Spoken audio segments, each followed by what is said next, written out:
So it's a new morning. I decided to flip the engine. I think it's going to make it a lot easier, of course, to put on the 2 oil pan gaskets and the windage tray. So I just use my hoist so that if it is unbalanced, it's supported. So I've taken off the oil filter adapter where the oil cooler lines hook up, and we have that all cleaned. Make sure we didn't get any oil in the ports. Then I went through with a razor blade and brake cleaned everything up. Checked out everything to make sure there's nothing in the, you can't see it in here, but nothing in the oil screen. No sludge or anything in the motor or engine. Everything looks really good. So cleaned that all up. And then we've got the oil pan drying. It's been degreased with brake clean on the inside and wiped out and then cleaned again, and the gasket surface has also been scraped and cleaned. And last but not least, got the oil filter adapter with the cooler line, so I pulled the O-rings out of there. Those should be here today. With that, and cleaned the inside out really good with diesel fuel, and then went back with brake clean and cleaned it all out. So just going to let the air dry probably till this afternoon when the O-rings come, and we'll put everything together.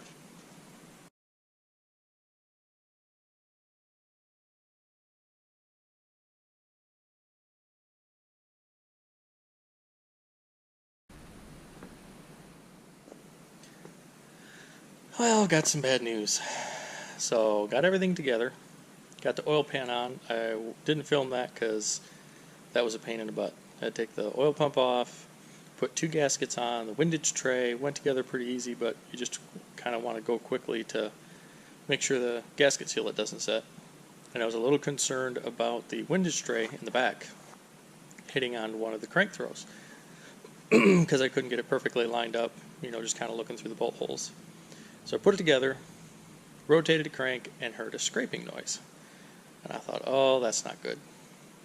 So before I took the oil pan off, I thought I'd check up front, and I found that I guess you call it harmonic balancer, crank pulley. Probably not going to be able to see it because of the light, but it's scraping right there. So I thought, oh, maybe that's bent. Went and got the other harmonic balancer, and it does the same thing. So I put an indicator on the snout of the crank, and it's got run out. So I contacted a guy that's been helping us out a lot about it, and he said that it needs a new engine because even though it runs fine with Russ running at high RPMs around Road Atlanta next weekend, it probably is not going to last. So fortunately he has a good, I think it's a long block, I don't even know if it's got an intake on it. So I will have to pick that up on Monday, and we'll do some thrashing next week, but we should be able to have it together by Wednesday. It goes on the truck Thursday and runs to Road Atlanta on Thursday afternoon. A little bit of a setback, but we'll keep moving forward. So I got to take all the good pieces off from this one and get some new oil pan gaskets. More later. It's the next day, and I just finished picking up the next engine number 3. 1 was in the car when we got it, 2 is a convertible, this is number 3. This is a street engine that worked. Went to my buddy's shop. He had it, the previous owner was autocrossing his car and did an engine swap. So this is supposed to run. There are pieces off from it like the oil pan, the intake and stuff, but there's a lot of things laying around here. As you can see, compressor, spare power steering pump. There's an intake in the back, but I think it's missing the rail and the injectors and things like that. But so we will get this off from here and put it on the engine stand and start working on it. So here's the convertible motor. I've stripped it. I'm going to possibly use that intake, but I didn't need to store it with the intake because there's a lot of stuff on there I could use. So I took the windage tray out, put it in, took the valve cover gasket off since it's brand new, and I'm going to need one of those, and basically labeled it because we're going to have a couple of these laying around. So for what it is, the weird case scenario, if we need an engine soon, is I might take this head off and put on the race engine if we find out it's just a head problem, because the head on here is good, crank's bad on this one. On the old race engine, possibly the head is bad, but the bottom end is good. So we'll see long after we get back from Atlanta, though.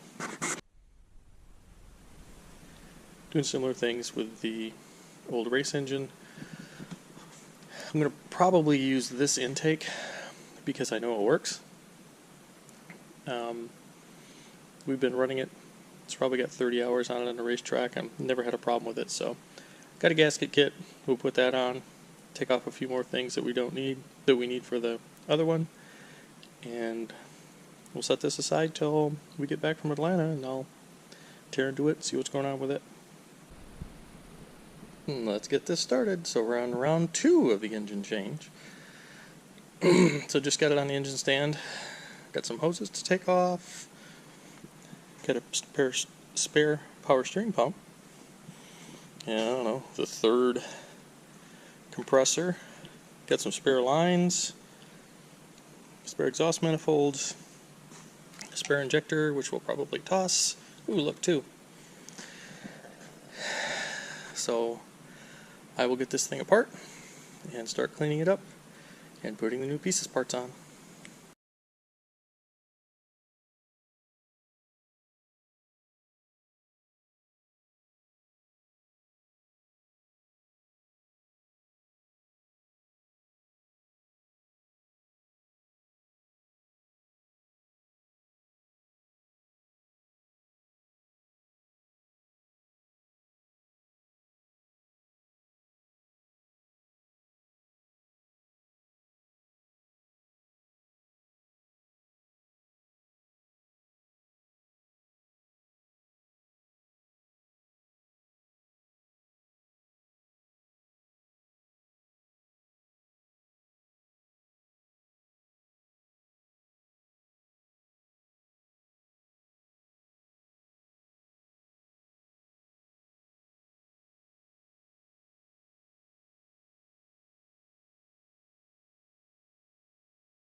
We got everything taken apart except an exhaust manifold, and just like on the last engine, I'm gonna have to cut a nut off. It was rounded off. Either I rounded it off or somebody else rounded it off, but that shouldn't be too big of a deal. So I'll tip it on its side to do the other stuff, and we'll keep going.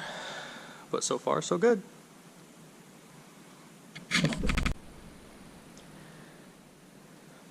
Well, I got the oil pan gasket seal cleaned off, and probably can't see, but got the intake or exhaust manifold nut and stud out, so those are all cleaned up. So now this was sitting on a pallet without an oil pan on it, so I'm going to pull the oil pump off because I have to anyway, but also run some brake clean down the drain back tube from the intake, and also pull off where the tube is that supplies the oil pressure, just to make sure that was clean, because I think that was sitting on wood also. So we'll just take that apart as a precaution, see what it looks like, clean it up, make sure it'll still work, and we'll start cleaning up the surfaces and put it back together. Good time.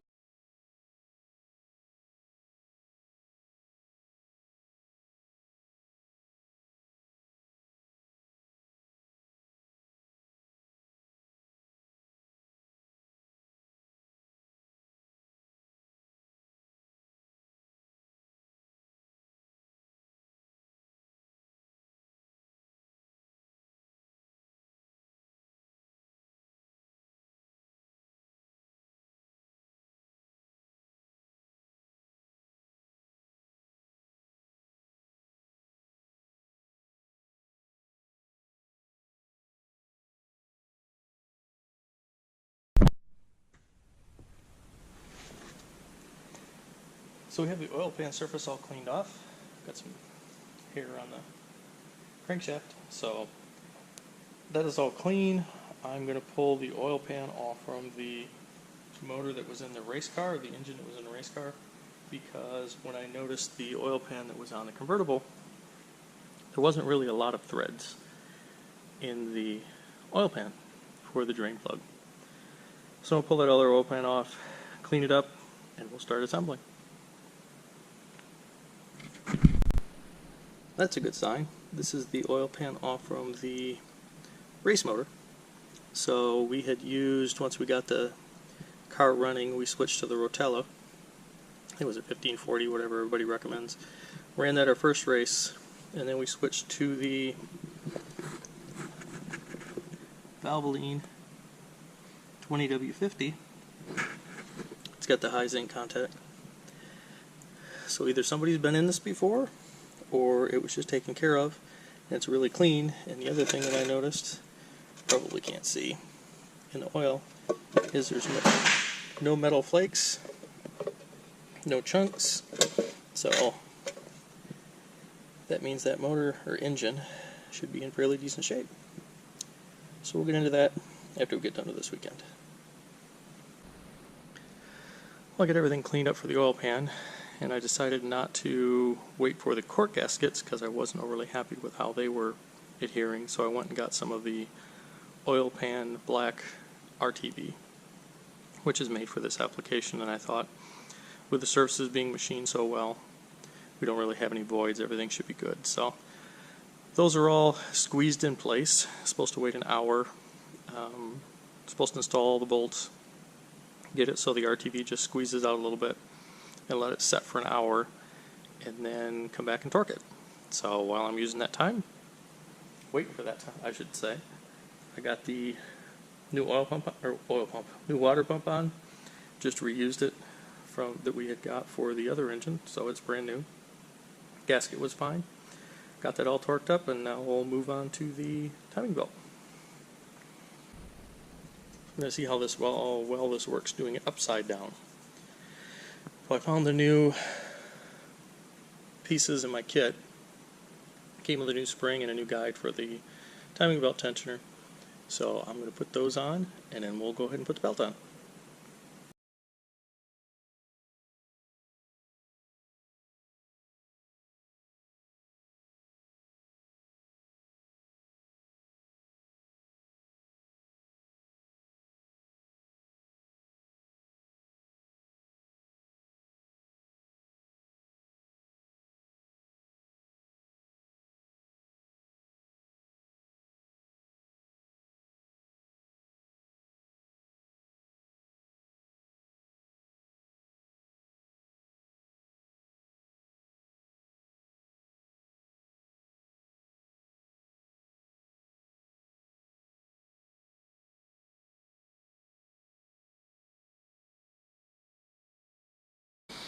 Well, that seemed to work out okay. Just like last time, didn't take enough tension off, and I can definitely feel the difference in the spring force. So make sure when you order the timing belt, get the whole kit, because that spring is definitely tighter. And all the timing marks are marking up, and also what I had done was I had put a little oil in the oil pump. I had cleaned it out with some brake clean, and then I poured probably 1/8 of a quart through it, let it set and drain out, and then when I installed it on the engine, I also put a a little bit in it after it was installed on the engine, just through the suction tube. And probably what I'll do is tip it up on its side when I go ahead and put the oil filter housing on, and I'll put the new oil filter, which comes tomorrow, in the housing. I'll go ahead and tip it on its side, pour some oil through the hole to get down to the pump, and then also put some oil in the housing and in the filter itself. So far so good. Forgot to turn the camera on, but you've seen me do this before. So I have the front of the motor back together. I put the reluctor ring or harmonic balancer or whatever you want to call it, put that on, and then rotated the engine, and it's nice and straight. Also, my hour was up, so I went ahead and torqued the oil pan down to 8 foot-pounds and put on the brace on the back that the transmission attaches to the lower part of the engine. So kind of goes over the oil pan. So now it's ready to flip over. Let's commence the flipping.